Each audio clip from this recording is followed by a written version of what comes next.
The question is quite simple. Are you charging enough? The answer is not so simple. In this episode, we're going to help you tune your pricing to get that much closer to just right. This is Inspector Toolbelt Talk. Welcome back to Inspector Toolbelt Talk. We have a great show ahead of us today. As you probably heard in the opener, the title of our podcast is You Aren't Charging Enough. So looking forward to digging into that. Here is my regular co-host, Beon Denote. How you doing, Beon? Thanks, Ian. Yeah, I'm doing really well. And how are you doing up there? Doing pretty good. We're just digging into winter. Yeah, good stuff.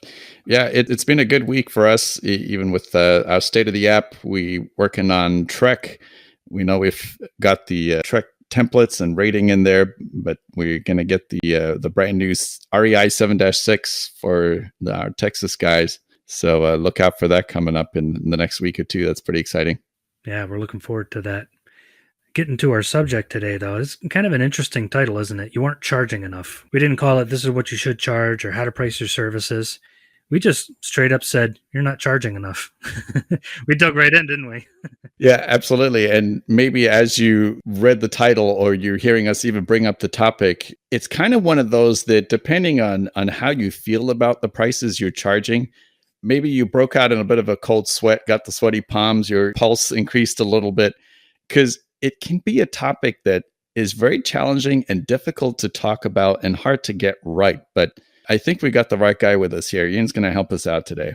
Yeah, I bring out the fact that we're not charging enough as a home inspection industry because as a whole, we really aren't.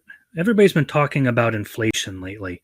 We talk about how a house costs a lot more now, how the US dollar and the Canadian dollar are worth less than they were, just a couple of years ago. Inflation is a real thing. So we think about the average inspection fee right now. It really depends on where you look it up. You're going to get numbers everywhere from $250 to $500, but for the most part, they range around $350 or so for the average base home inspection fee. We're not talking ancillary inspections and all that stuff. Base home inspection fee nationally in the US anyways, it's about $350. But it's interesting. I grew up in the surveying industry. You know my Uncle John Beon. And we would actually do some home inspections, although we didn't call them that. We would just kind of check out the house for the people and stuff like that. And we wouldn't do mechanical systems usually. But we worked very closely with engineering firms and home inspectors because a lot of what we did went hand in hand with what they were doing. I remember being a kid back in the 90s, watching someone pay about $350 for a home inspection. And we could probably dig around and find that was probably about the average fee back then. So, Beon, you're better at math than I am. Tell us why that is such a bad thing. I remember you had a calculator you were telling me about. Yeah. Well, first of all, Uncle John, I mean, he's a legend. He actually taught me how to plow snow with a truck. That's my one fond memory of Uncle John. Oh, Uncle Johnny. But yeah, the numbers. So you threw out an interesting number there, $350. That's what you remember charging people for home inspections back in the 90s. So what I did is I took a random year, just 1996. And what we'll do is we'll do just a quick time travel. Let's get in a time travel capsule. Let's go back to 1996. What was life like in 1996? Well, first of all, President Bill Clinton, that's the time period we're talking about. Minimum wage was, guess what? $4.75 an hour. Okay, that's the climate of the year. A gallon of gas, $1.25 for a gallon of gas. Needless to say, the world has moved on from those numbers. So if we're still stuck on $3.50, here's how that translates. And you mentioned the calculator. Now, the Bureau of Labor Statistics, they're the guys who, every time we listen for CPI and the inflation rate, and they basically the guys, keeping track of all of that stuff and reporting on it. But they have this handy calculator. It's called the CPI Inflation Calculator, where you can, get in your time capsule. You can put in a date and a dollar amount and see what the equivalent value would be today. So for interest's sake, I put in $350 for January 1996. What does that equate to right now in 2021? $350 is equivalent to $626. So that represents how much costs have gone up relative to inflation. So that begs the question then, if we're still charging the same that we charged back then, who's absorbing all the increasing costs? And the answer, I guess, is you are. And that's why this is an important topic to talk about. And that's a really good point. So let's say we even take the very highest number of any of the estimates of the average inspection fee. Let's say $500, which was the highest end that I could find. That is still less than we were making back in the 90s. So back in the 90s, there was, I can't remember a state, I'd have to check, that had licensing yet. I know New York didn't, the state that I'm in.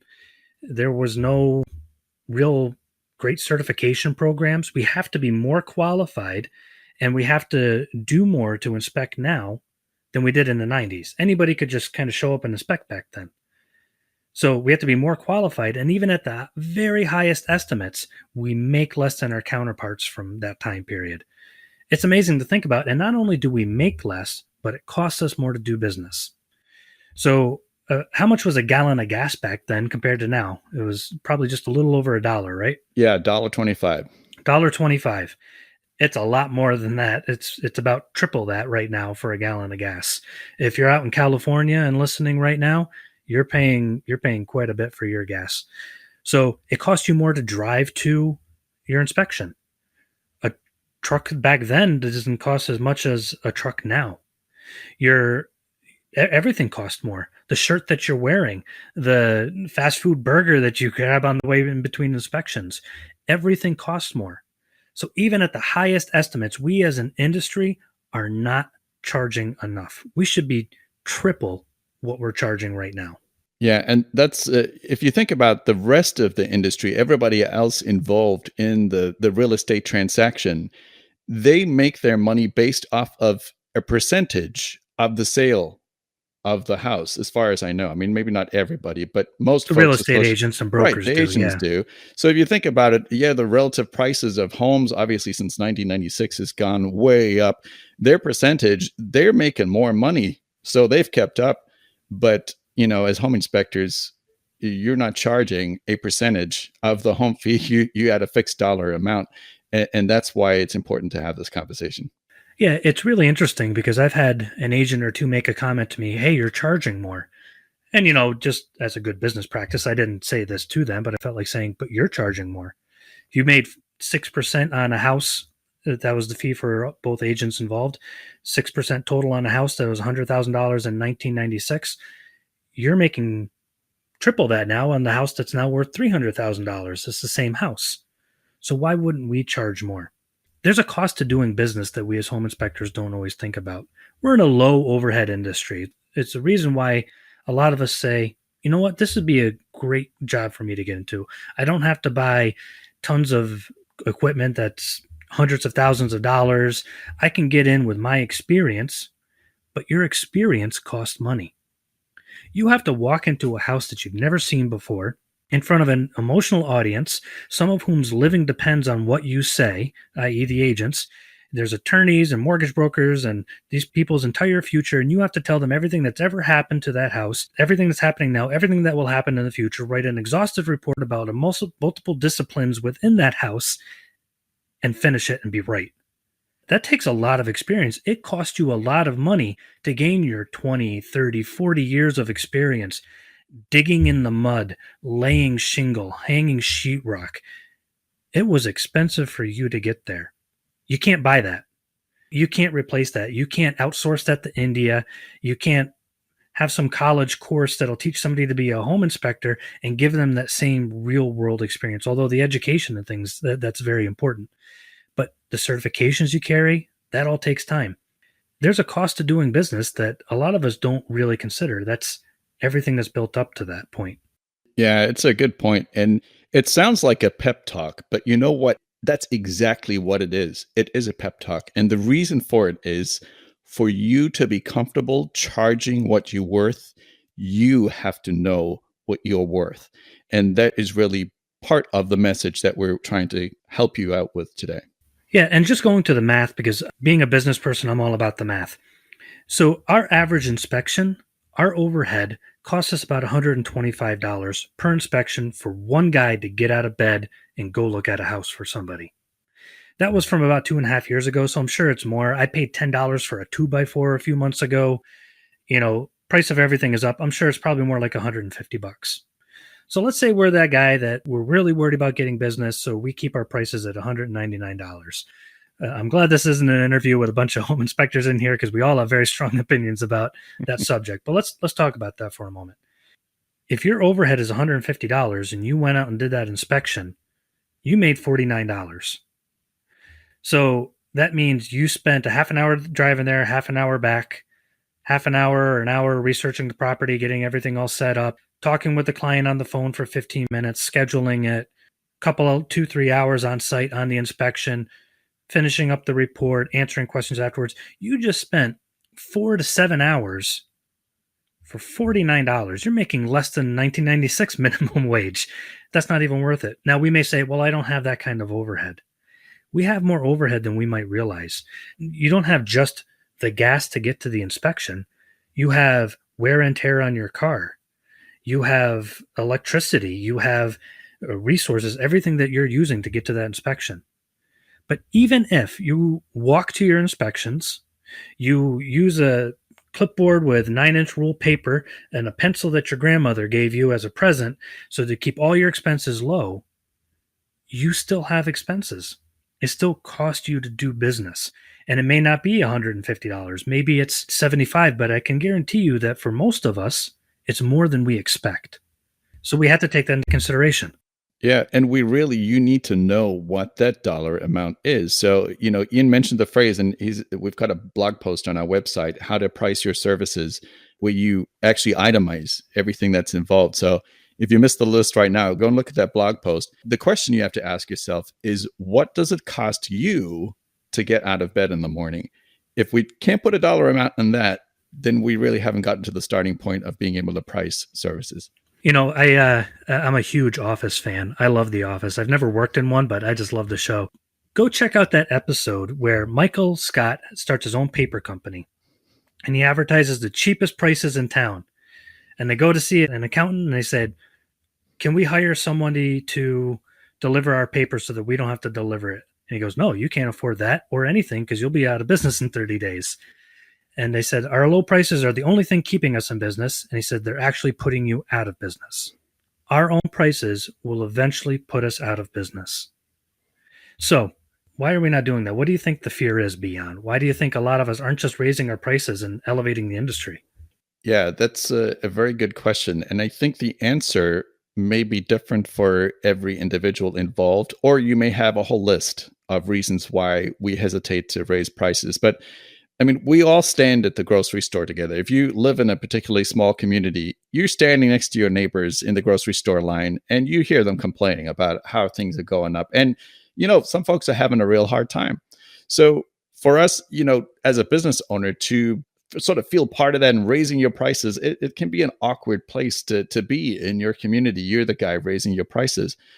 But there's other reasons for it too, the stigma attached to actually seeing your value. What am I worth, and being able to attach that value to it. There's a lot of psychological hurdles potentially. I mean, those are just a couple. There's many other reasons. Yeah, I really think when we drill it down to the base of what we're thinking as a business owner is losing business. If I raise my prices, less people will hire me. And it seems like a legitimate fear, but I've always been of the mentality of you want less people to hire you. And it sounds counterintuitive, but here's the math on it. Say we charge $300 per inspection. So at $300 per inspection, and just easy numbers, just for the heck of it, we do 100 inspections a year. That is $30,000. So if we raise our prices to $350, let's say, that comes down to $35,000. That's a good increase, an extra $5,000 out of $30,000. But we might worry, what if an agent drops me?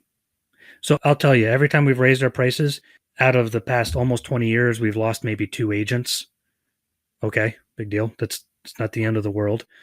So it is not likely to happen. Well, let's say it does. We lose one agent, and our numbers show in our system that the average agent sends us 10 inspections a year. So now you're only doing 90 inspections. But at that new $350 mark, you now make $31,000 and $31,500. You made more money doing 10% less inspections. Why wouldn't you want to lose that agent and raise your prices? Because you're making more and working less. But very likely you're not going to work less. But now, out of those 10 inspections, let's say you did lose those. Going back to that $150 overhead per inspection, you also save that. So those 10 inspections equal another $1,500. So now you're at $33,000. The math just adds up. So even if you were to lose 10% of your agents for every price hike, you make out better because you work less and you make more. And isn't that the goal? Who wants to make less and work more? That's counterintuitive. So I remember one of the inspectors that I work with, that's exactly what he said. He's like, I'm worried that people are going to drop us. And I said, good. That's exactly what we want. We want our prices to be to the point where we can do a fantastic job. We're not worried about getting to the next inspection, dropping agents that refer us and clients that come to us wanting a cheaper price, working less and making more. It's the goal of any business owner, in my opinion. Yeah. And then when you pick up the next agent who comes along, you're at a higher price point where when your volume increases, so will your revenue. I mean, it's kind of like driving down the interstate, right? I mean, you can get stuck in second gear off the exit, but it's only going to get you so far. But as you move on through, you're going to keep the vehicle going faster and faster. And that's really what we're trying to achieve as well. Yeah. And in reality, if we're worried about somebody who's not going to hire us because of a $50 price increase, they don't understand our value. We had a conversation before about perceived value. Someone's trying to devalue what we're actually worth. Do you want that client? I've often found that the client that is saying, well, I found somebody else to do it for $199 and you're at $550, which by the way is our price, then okay, why aren't you going with them? You've called us twice now to see if we could come down. You obviously want us. Why would we come down to their level and not elevate them to ours? We want to be able to help people, but having cheap prices doesn't help people. It doesn't help them get a good inspection.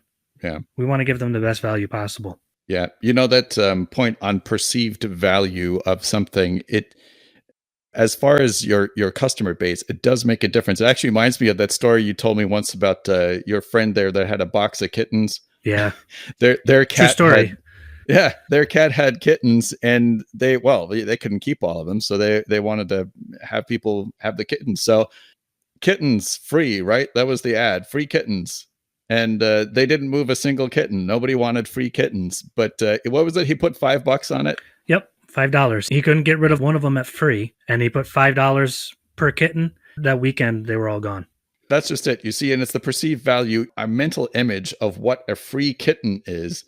You know, you don't know what, are they sick? They haven't had shots. You know, they've got all kinds of mange going on. That's your mind's perception of a free kitten. But one that costs $5, oh yeah, you know, they've probably taken care of it, and off it went. And it's the same psychology that plays out. If you're trying to be the cheapest guy in town, have the best prices, pick up all the business, you're the free kitten. You know, we don't want to be the free kitten. Yeah, we want to attract the kind of clientele that I love it when my clients, either before, during, after, whenever they're paying for the inspection, they say, what was the price again? I didn't even ask. That's the kind of client you want. And the agents that refer us and the people that refer us, they're not thinking, what's the price? They're thinking, oh, Ian and his guys, they rock. That's the kind of client that you really want. Yeah. So at this point, I'm listening to this information and I agree. Yes, I'm motivated. I am worth more. I'm going to start charging more, but there's a gap between what I'm charging now and what I'd like to be charging. So Ian, how do we go about it?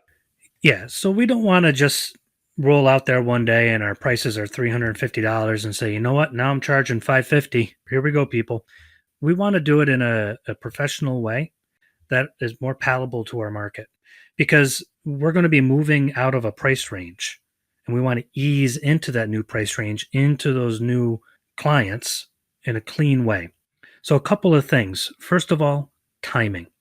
So, I've made a lot of mistakes. Raising my prices just before the holiday season was one of my worst mistakes. Because what happens is we have this mentality right after our busy season. We just got done with summer, and we're into like late October, and we're like, man, we just had a banner year. I rock. Next year, I'm going to hire 3 new guys. This is going to be amazing. And we raise our prices. If you could actually, well, actually, you can. If you go to Google Trends, watch the search volume for home inspectors peak in the summer and then drop down to almost nothing in the holiday season. People don't want to move at Christmas. It's going to be our slower season. If you're a seasoned home inspector, you kind of know that. We'll stay pretty busy, but it's not going to be, a banner part of the year. But on top of that, it's also the time of year where people are more conscious about how much they spend. Mm-hmm. They're going to be thinking more about that. Worst possible time of year, in my opinion, to raise your prices. Get through the winter is what I always did. And again, I'm in the Northeast, so winter is going to be a slow season. It's not going to be a slow season maybe for Southern California and Texas and Florida. But right around the springtime, just as we were getting into the busy season, not before it, but just as we're getting into it, I would raise my prices. Everybody's busy, so everybody's calling around trying to get a home inspector that's available and that they want. Nobody was really caring that I raised my prices $50. Yeah. So then by the time the slow season came around, it was just a known. All the agents that referred me, all the mortgage brokers, all my clients that referred me, they knew, oh yeah, that's Ian's price. It became normal to them by the time that time of year came around. So time it out well. Also doing it incrementally. So if you want to do $25 an inspection now, that might not seem like a lot, but it adds up especially if you're doing some decent volume. And then midsummer, do another $25. If you're a Florida guy and there's a lot of people buying houses in wintertime, that's when you're going to raise your price. Whenever your busy season is already underway, not right before, but already underway, that's the time that I find to raise your prices.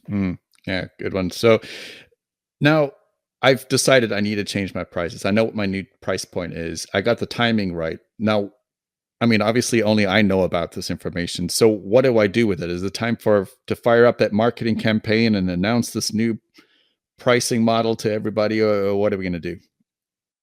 I've had so many guys call me. Like they'll say, hey, Ian, can you change the pricing on my website?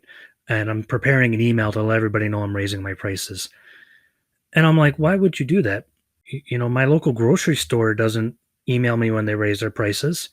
My HVAC contractor doesn't tell me when they're going to raise their prices. We as home inspectors, we're not a subscription-based business. We don't charge $300 a month and now we're raising their monthly fee. We just raise our fee, don't announce it, and don't apologize. I hate that when I watched the home inspector one time. I'm sorry, I just raised my prices. Here's a new price. Hopefully that's okay. You know what? After he said that, it wasn't okay. It made it weird. Be confident. You can't outsource us. We are, as long as houses are bought and sold, people need us. Don't apologize for a price adjustment. I don't see any real estate agents apologizing about, getting $50,000 over asking right now for a house and their commission going up. If they sold that house and they did their job, they earn their commission. We are an important part of that. Don't apologize. Hey, here's your fee. Thank you very much. I'm glad you enjoyed your inspection today. Yeah. Be confident. Don't apologize.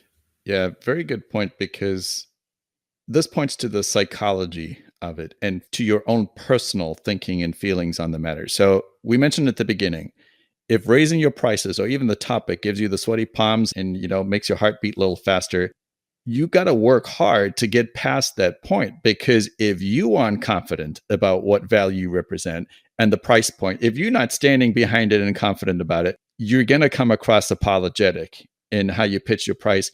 And like you said, it gets weird. Now you question, so you're not sure you should be charging? You think you're overcharging? Well, if you think you're overcharging, you probably are. Yeah. So yeah, we definitely want to get in the right headspace on that one. Yeah, be confident. Our job is not easy as home inspectors, so be confident in your prices. And as Beyond just mentioned, we don't want to project our own insecurity on it. Especially if we're new, that's kind of what it comes down to. Sometimes maybe we're a little insecure about our abilities or about our pricing, or what does the consumer or the agent or the attorneys, what do they all expect of me? They expect you to do a great inspection, and if you do that, don't apologize. A couple other things that you can do, if it also helps your confidence level as well, especially, is add value, add services, and be better. Sounds simple to say, but talking about adding value. So I hired a contractor recently to pave my driveway. I didn't really go on price because of the situation that happened. So I got 3 contractors. One kind of showed up from a job. He was all dirty, writing the estimate on a piece of paper, and he ripped it off and handed it to me. I didn't even consider him. He wasn't the cheapest, or maybe he was, I don't know. But I didn't even consider him. Another guy came. He showed up when he didn't tell me when he showed up. He just came, measured my driveway, and gave a price, and he didn't even know what I wanted. It didn't cover some of the information that I had told him about on the phone. The guy I hired showed up with his shirt tucked in and his logo on, shook my hand, looked me in the eyes, gave me a great professional experience.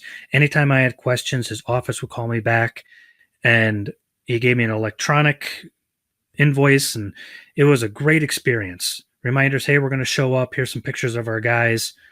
Oh, it was amazing. He added so much value, but with little things. So just to give a plug for ITB here, but there's things that add value.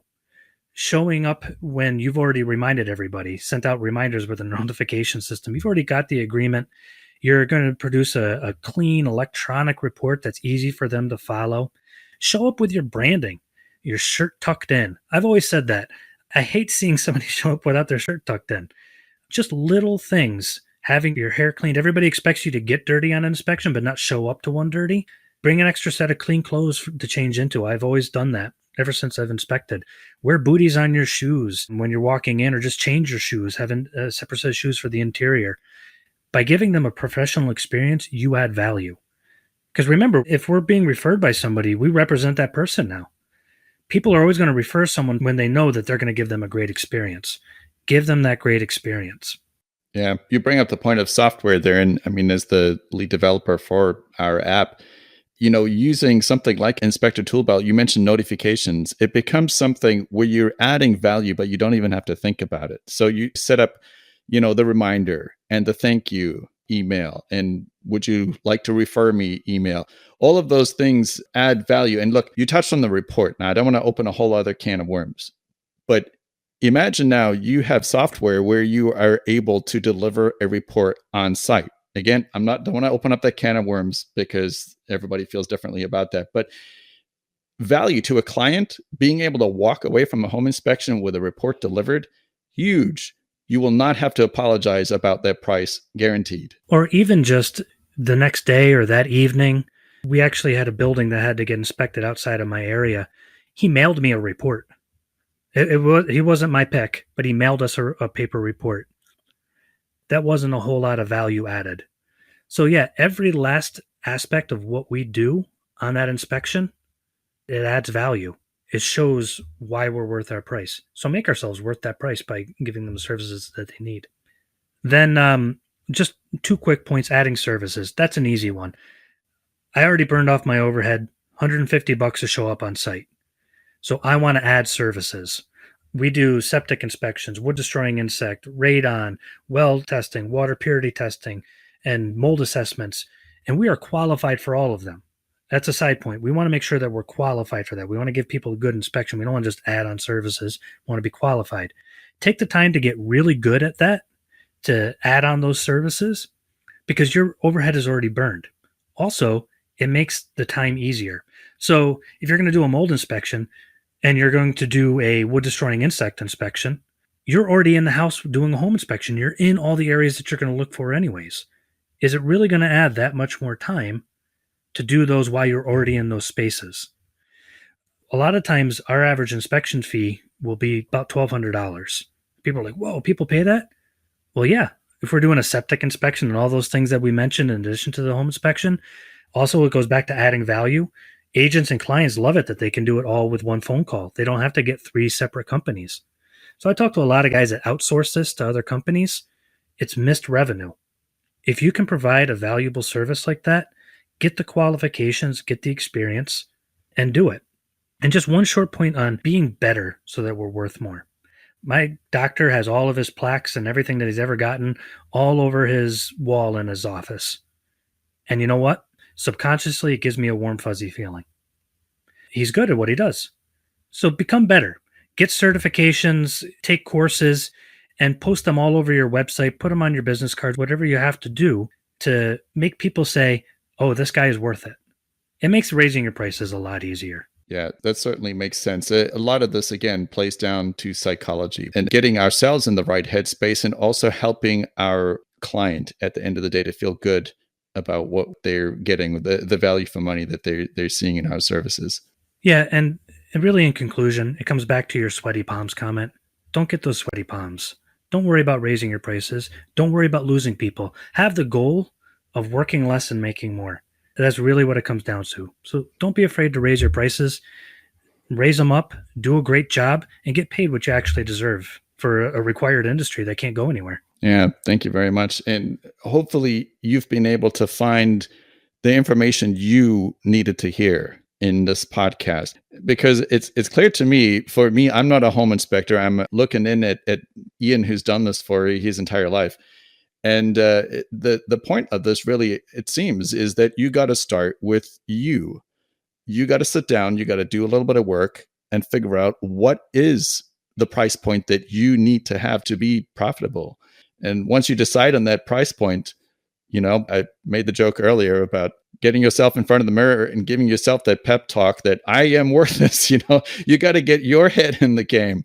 I don't know if Ian would recommend the looking in the mirror thing, but yeah, don't do the mirror thing. But the point is, you got to get yourself in the right space first, and then you'll be in a good position to be able to sell yourself at whatever price point you do set. But thank you, Ian. Hopefully you found that useful and can take it and implement it in your inspection business and be able to see the good fruitage from it. Thank you to Beyond. Great subject matter, and looking forward to our next podcast. Yeah, man. We'll be there. Thanks. On behalf of myself, Ian, and the entire ITB team, thank you for listening to this episode of Inspector Toolbelt Talk. We also love hearing your feedback, so please drop us a line at info@inspectortoolbelt.com. If you're enjoying the conversation, don't forget to hit the subscribe button. Our podcast is available on all major podcast platforms. For more information on our services and our brand new inspection app, please visit our website at inspectortoolbelt.com.